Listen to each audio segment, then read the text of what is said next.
Hi, beautiful humans. Today we are going over chapter 22 of A People's History of the United States, written by Howard Zinn. This chapter is titled The Coming Revolt of the Guards. Oh, I'm using this lip gloss by my bestie. She did a collab with Ulta, and it's actually currently on sale. I love her lip gloss because it reminds me of lip smuckers. Do you remember that? It's so nostalgic. Anyway, today we're going to be going over The Coming Revolt of the Guards. This chapter, as I alluded to in the previous video, is by far my favorite chapter because Howard Zinn is speaking to us and he's making his intentions very clear in terms of why he decided to write this book, what he hopes to see in the future, and from his perspective, what it's going to take for things to change. Things as in everything. We are now 631 pages into the book. We've learned a lot.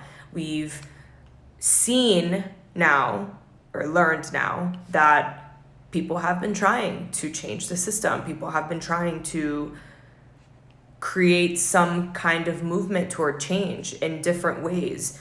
And sometimes those movements overlapped, sometimes they didn't.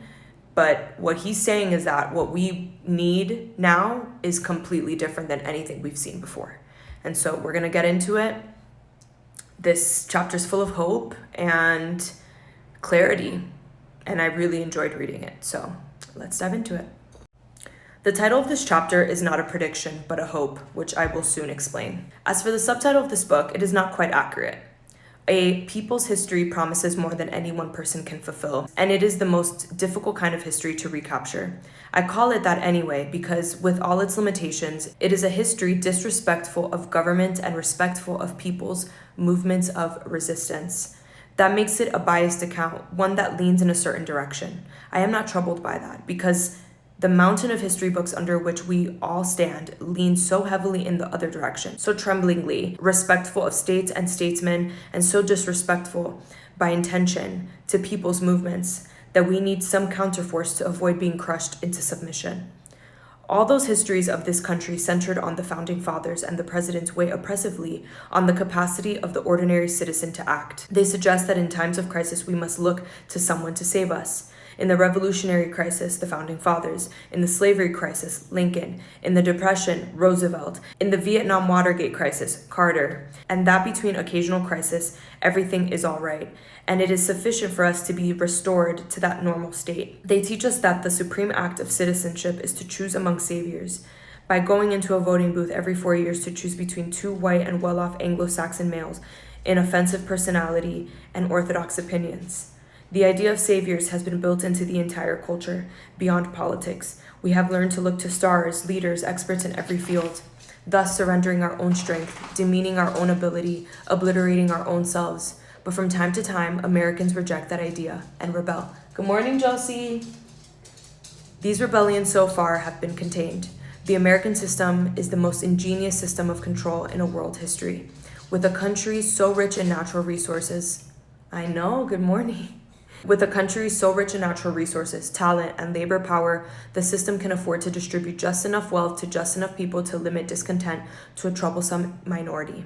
It is a country so powerful, so big, so pleasing to so many of its citizens that it can afford to give freedom of dissent to the small number who are not pleased. 1% of the nation owns a third of the wealth. The rest of the wealth is distributed in such a way as to turn those in the 99% against one another. Small property owners against the propertyless, black against white, native-born against foreign-born, intellectuals and professionals against the uneducated and unskilled.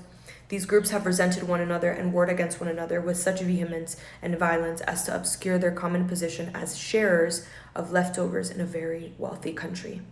Against the reality of that desperate, bitter battle for resources made scarce by elite control, I am taking the liberty of uniting those 99% as the people.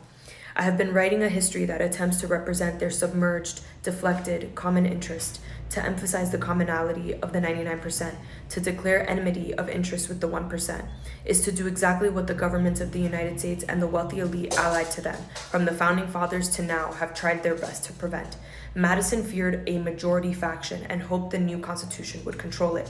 He and his colleagues began the preamble of the Constitution with the words, "We the people," pretending that the new government stood for everyone, and hoping that this myth, accepted as fact, would ensure domestic tranquility. The scheme never worked perfectly. The Revolution and the Constitution, trying to bring stability by containing the class angers of the colonial period, while enslaving blacks, annihilating or displacing Indians, did not quite succeed. Judging by the tenant uprisings, the slave revolts, the abolitionist agitation, the feminist upsurge, the Indian guerrilla warfare of the pre-Civil War years, after the Civil War, a new coalition of Southern and Northern elites developed, with Southern whites and blacks of the lower classes occupied in racial conflict, native workers and immigrant workers clashing in the North, and farmers dispersed over a big country, while the system of capitalism consolidated itself in industry and government.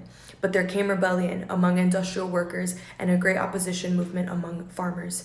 And the turn of the century, the violent pacification of blacks and Indians, and the use of elections and war to absorb and divert white rebels were not enough. In the conditions of modern industry, to prevent the great upsurge of socialism, the massive labor struggles before the First World War. Neither that war, nor the partial prosperity of the 20s, nor the apparent destruction of the socialist movement could prevent, in the situation of economic crisis under radical awakening, another labor upsurge in the 30s. How skillful to tax the middle class to pay for the relief of the poor, building resentment on top of humiliation. How adroit to bust poor black youngsters into poor white neighborhoods in a violent exchange of impoverished schools, while the schools of the rich remain untouched and the wealth of the nation doled out carefully, where children need free milk is drained for billion-dollar aircraft carriers. How ingenious to meet the demands of blacks and women for equality by giving them small special benefits and setting them in competition with everyone else for jobs made scarce by an irrational, wasteful system. How wise to turn the fear and anger of the majority toward a class of criminals bred by economic inequity faster than they can be put away, deflecting attention from the huge thefts of national resources carried out within the law by men in executive offices. But with all the controls of power and punishment, enticements and concessions, diversions and decoys operating throughout the history of the country, the establishment has been unable to keep itself secure from revolt. Every time it looked as if it had succeeded, the very people it thought seduced or subdued stirred and rose. Blacks, cajoled by Supreme Court decisions and congressional statutes, rebelled. Women, wooed and ignored, romanticized and mistreated, rebelled. Indians thought dead, reappeared defiant. Young people, despite lures of career and comfort, defected. Working people, thought, soothed by reforms and regulated by law, kept within bounds by their own unions, went on strike. Government intellectuals, pledged to secrecy, began giving away secrets. Priests turned from piety to protest. To recall this is to remind people of what the establishment would like them to forget. The enormous capacity of apparently helpless people to resist, of apparently contented people to demand change. To uncover such history is to find a powerful human impulse to assert one's humanity. It is to hold out, even in times of deep pessimism, the possibility of surprise. True, to overestimate class consciousness, to exaggerate rebellion, and its successes would be misleading. It would not account for the fact that the world, not just the United States, but everywhere else, is still in the hands of the elites, that people's movements, although they show an infinite capacity for recurrence, have so far been either defeated or absorbed or perverted, that socialist revolutions have betrayed socialism, that nationalist revolutions have led to new dictatorships. But most histories understate revolt, overemphasize statesmanship, and thus encourage impotency among citizens. The unexpected victories, even temporary ones, of insurgents show the vulnerability of the supposedly powerful. In a highly developed society, the establishment cannot survive without the obedience and loyalty of millions of people who are given small rewards to keep the system going. The soldiers and police, teachers and ministers, administrators and social workers, technicians and production workers, doctors, lawyers, nurses, transport and communications workers, garbage men and firemen. These people, the employed, the somewhat privileged, are drawn into alliance with the elite. They become the guards of the system, buffers between the upper and lower classes. If they stop obeying, the system falls. That will happen, I think, only when all of us who are slightly privileged and slightly uneasy begin to see that we are like the guards in the prison uprising at Attica, expendable, that the establishment, whatever rewards it gives us, will also, if necessary to maintain its control, kill us. Certain new facts may, in our time, emerge so clearly as to lead to general withdrawal of loyalty from the system. The new conditions of technology, economics, and war in the atomic age make it less and less possible for the guards of the system, the intellectuals, the homeowners, the taxpayers, the skilled workers, the professionals, the servants of government, to remain immune from the violence, physical and psychic, inflicted on the black, the poor, the criminal, the enemy overseas.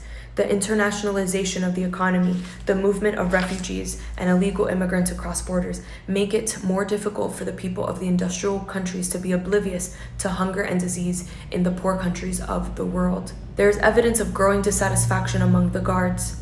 We have known for some time that the poor and ignored were the non-voters, alienated from a political system they felt didn't care about them and about which they could do little.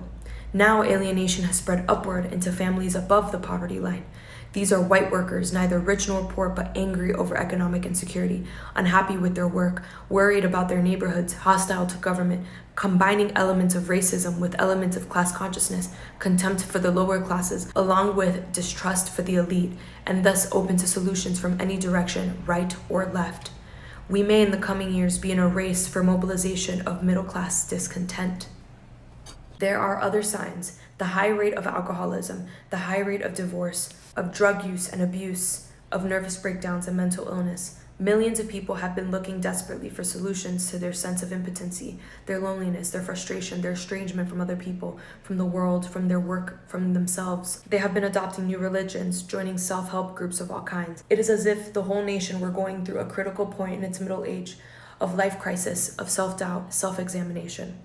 The critical question in our time is whether the middle classes, so long led to believe that the solution for such crimes is more jails and more jail terms, may begin to see, by the sheer uncontrollability of crime, that the only prospect is an endless cycle of crime and punishment. They might then conclude that physical security for a working person in the city can come only when everyone in the city is working, and that would require a transformation of national priorities, a change in the system.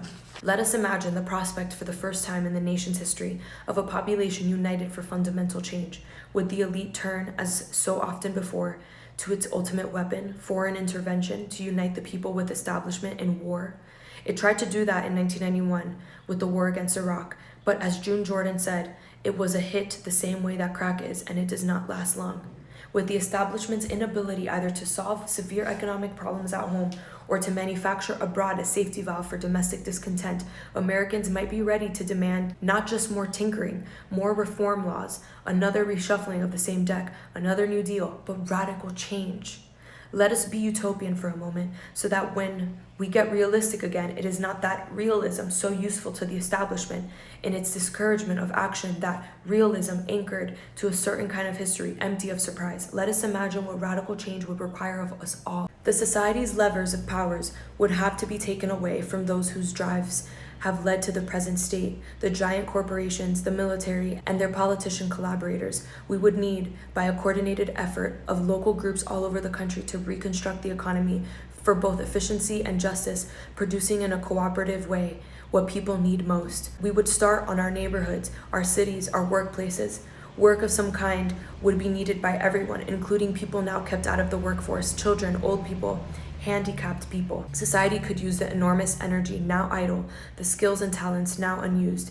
Everyone could share the routine but necessary jobs for the few hours a day and leave most of the time free for enjoyment, creativity, labors of love, and yet produce enough for an equal and ample distribution of goods. Certain basic things would be abundant, enough to be taken out of the money system and be available free to everyone: food, housing, healthcare, education, and transportation. The great problem would be to work out a way of accomplishing this without a centralized bureaucracy, using not the incentives of prison and punishment, but those incentives of cooperation, which spring from the natural human desires, which in the past have been used by the state in times of war, but also by social movements that gave hints of how people might behave in different conditions. Decisions would be made by small groups of people in their workplaces, their neighborhoods, a network of cooperatives in communication with one another, a neighborly socialism avoiding the class hierarchies of capitalism and the harsh dictatorships that have taken the name socialist. People in time, in friendly communities, might create a new diversified non-violent culture in which all forms of personal and group expressions would be possible.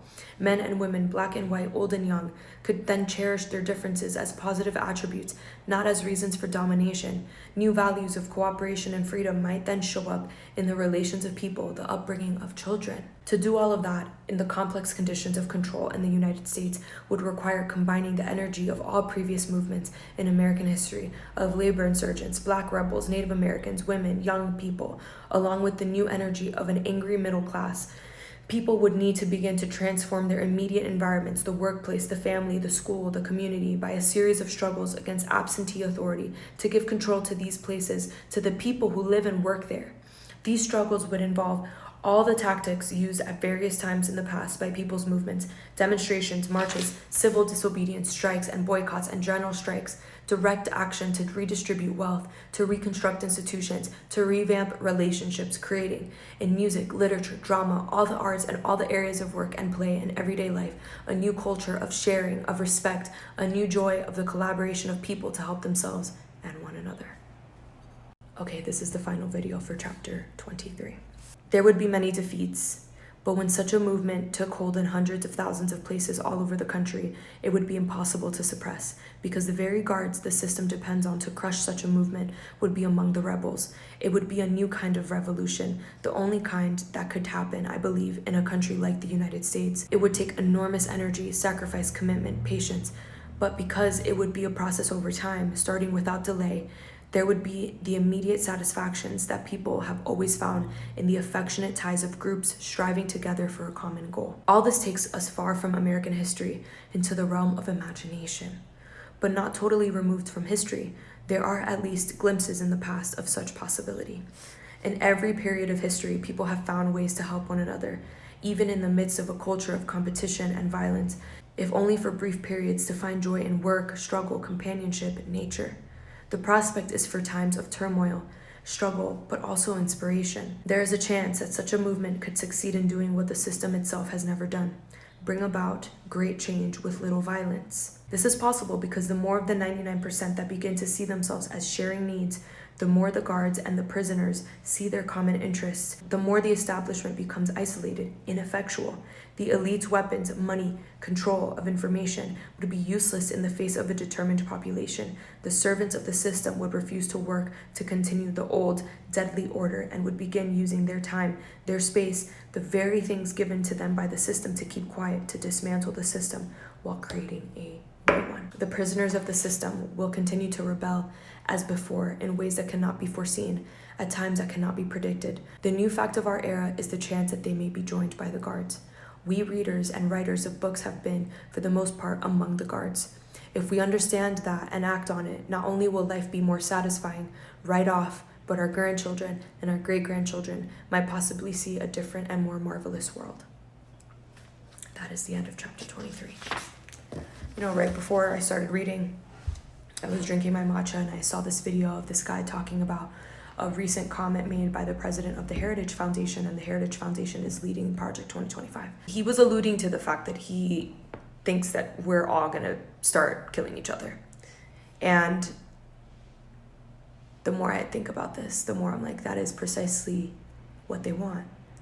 They want us, instead of uniting, instead of imagining, instead of putting together all of our gifts, to instead kill each other, because in doing that, we remove the threat from them. We're doing the hard work for them.